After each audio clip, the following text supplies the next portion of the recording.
प्रिय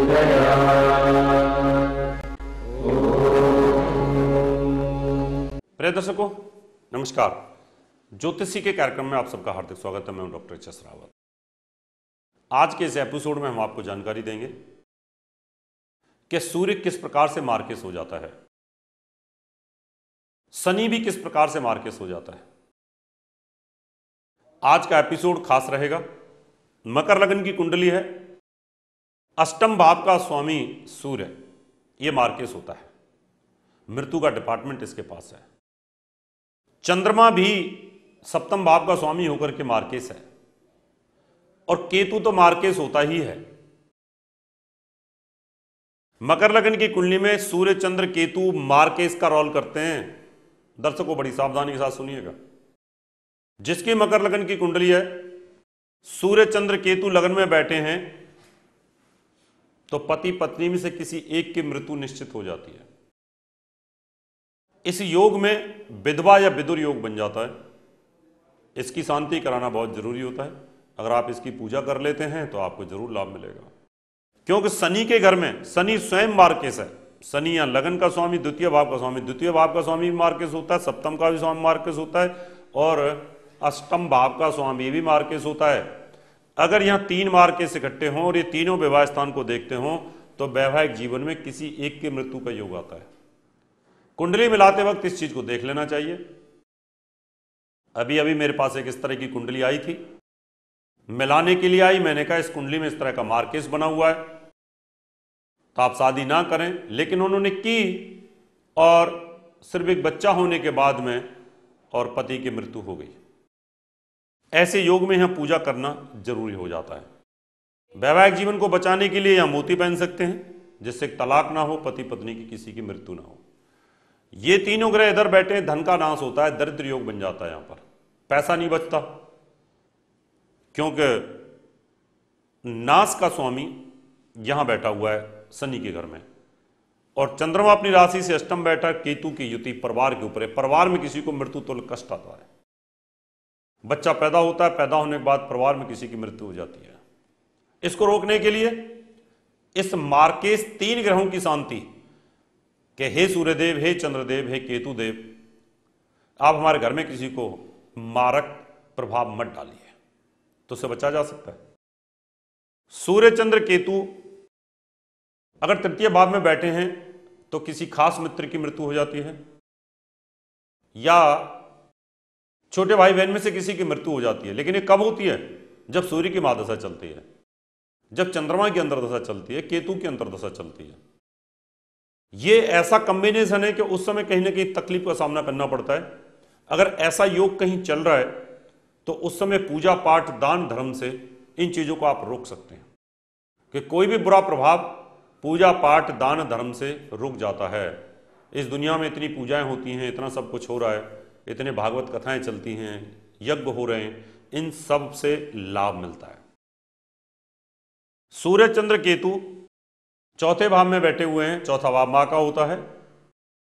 यहां पर सूर्य उच्च हुआ है, चंद्रमा भी यहां पर बैठा है। मां के लिए कष्टकारी योग आ जाता है।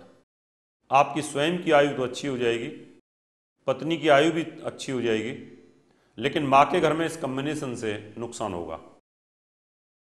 सूर्य चंद्र केतु अगर संतान के घर में बैठे हैं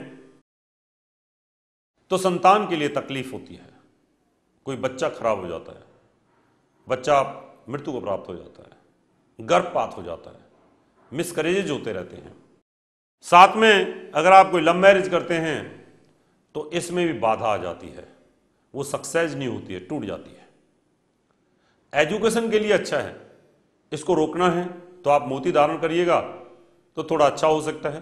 संतान को तकलीफ ना हो तो हीरा पहनिएगा, उससे भी लाभ मिलेगा आपको।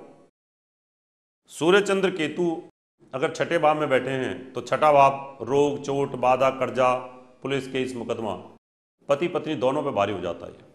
हम खुद पर भी भारी और हमारे लाइफ पार्टनर पर भी भारी हो जाते हैं। इसलिए कुंडलियों में अगर इस प्रकार के कोई योग बनते हैं तो कुंडली मिलाते वक्त इस चीज को देख लेना चाहिए। कुंडली मिलान का मतलब गुण मिलान नहीं होता कि आपने गुण मिला लिए, 18 कम से कम गुण मिलते हैं तो शादी कर दो। गुण मिलान में देखना चाहिए कोई दरिद्र योग तो नहीं है, देखना चाहिए कोई व्यभिचार योग तो नहीं है, देखना चाहिए कोई मृत्यु का योग तो नहीं है, काकबंदा योग तो नहीं है। ये सब चीजें देखने के बाद ही कुंडली मिलानी चाहिए। सूर्य चंद्र केतु वैवाहिक जीवन में डिस्टर्बेंस पैदा करते हैं, किसी एक को मारने की तैयारी करते हैं। इस कंडीशन में इसको रोकने के लिए सूर्य और केतु के मंत्रों का जाप करना चाहिए और चंद्रमा का नग मोती पहनना चाहिए, साथ में हीरा भी पहनना चाहिए, तो इससे वैवाहिक जीवन को बचाया जा सकता है। सूर्य चंद्र केतु आयु के घर में बैठे, यहां भी पति पत्नी में किसी एक की मृत्यु का योग आ जाता है। उसको बचाने के लिए यज्ञ, वैदिक यज्ञ, पूजा करने से इन चीजों को रोका जा सकता है। अगर आपकी आयु को खतरा बना हुआ है, आप खुद बीमार हैं, हॉस्पिटल में हैं, तो माणिक पहनिएगा। अगर केतु अंतर्दशा में चल रहा है, कोई सर्जरी होने वाली है, तो आप केतु के मंत्रों का जाप करिएगा, केतु से संबंधित चीजों का दान दीजिएगा, तो उससे भी आपको लाभ मिलेगा। सूर्य चंद्र केतु भाग्यस्थान पर बैठे हैं, पिता के लिए भारी है। जब ऐसा बच्चा पैदा होता है सूर्य की महादशा में और चंद्रमा की अंतर्दशा और केतु की अगर प्रत्यंतर दशा हो, तो पिता की मृत्यु हो जाती है। ऐसे केसेस बहुत होते हैं कि बच्चा पैदा हुआ, 2 महीने बाद पिता की एक्सीडेंट में मृत्यु हो गई, बच्चा पैदा हुआ 6 महीने बाद पिता की मृत्यु हो गई। इस तरह के केसेस बहुत होते हैं। इस कंडीशन में कुछ नुकसान ना हो तो पिता की आयु को मजबूत किया जाए, यानी पिता की लगन को मजबूत कर दिया जाए, पन्ना पहन सकते हैं। सूर्य चंद्र केतु दसम भाव में बैठे हुए हैं। सूर्य यहां आयु का स्वामी नीच हुआ है, कर्म के घर में। काम कारोबार को मार देता है, यानी काम नहीं चल पाता। आदमी बोलते हैं कि हमारे घर पर तो कोई नीच का ग्रह बैठा हुआ है, हमारे सिर में तो कोई नीच का शनि राहु बैठा हुआ है, जिसके कारण हम कामयाब नहीं हो रहे। वैवाहिक जीवन भी टूट जाता है। उसको बचाने के लिए मोती पहने, साथ में एक हीरा पहने। सूर्य नीच हुआ है शुक्र के घर में, और शुक्र को ही आप मजबूत कर दीजिए तो कम से कम सूर्य की नीचता ठीक हो सकती है।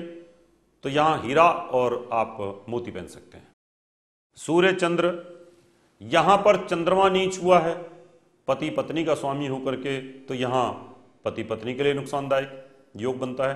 तो इसमें इनकी पूजा करा लें तो ज्यादा अच्छा रहेगा, यानी पति या पत्नी में से मृत्यु का योग 2 शादी के योग बन जाते हैं।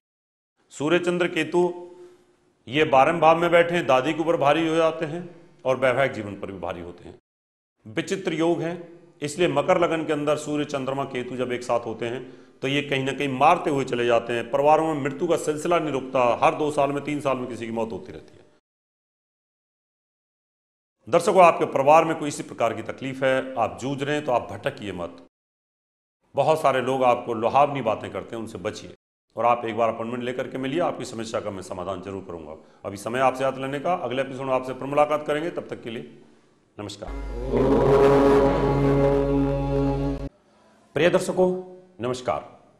मैं 1 से 20 जनवरी दिल्ली व नोएडा, 21 लखनऊ, 22 पटना, 23 कलकत्ता, 24 टाटानगर, 25 रायपुर, 26 नागपुर, 27 से 31 जनवरी तक मैं मुंबई में रहूँगा, वह 1 फरवरी आगरा में रहूँगा। अगर आप अपनी कुंडली बनवाना चाहते हैं, दिखाना चाहते हैं, या वास्तु विजिट कराना चाहते हैं, या पूजा पाठ कराना चाहते हैं, तो आप मुझे निम्न टेलीफोन पर संपर्क कर सकते हैं। फोन नंबर है 09212296090, 09811006314। प्रिय दर्शकों, अगर आप डॉक्टर HS रावत जी द्वारा लिखित 10 पुस्तकें मंगवाना चाहते हैं तो 10 किताबों का मूल्य 2100 रुपए और फलित ज्योतिष की 22 CDs का मूल्य 3100 रुपए VPP, DD, मनी ऑर्डर या हमारे SBI बैंक अकाउंट नंबर 303402464666 में जमा करा के मंगवा सकते हैं। दर्शकों, अगर आप अपनी कुंडली दिखाना चाहते हैं 3100 रुपए, घर का नक्शा व वास्तु विजिट या पूजा पाठ करवाना चाहते हैं तो आप हमें निम्न पते पर संपर्क कर सकते हैं। हमारा दिल्ली का पता है महर्षि पराशर ज्योतिष विद्यालय, C9 महिंद्रा पार्क, पंखा रोड, नई Delhi 59। Phone number 25638157, mobile number 9212296090, website www.drhsrawat.com। हमारा मुंबई का पता है महर्षि Parashar Jyotish Vidyalaya, flat number 201, Anand Vihar building, Bajaj road, Vile Parle west, Mumbai 56। Phone number 02226707930, mobile number 20111449।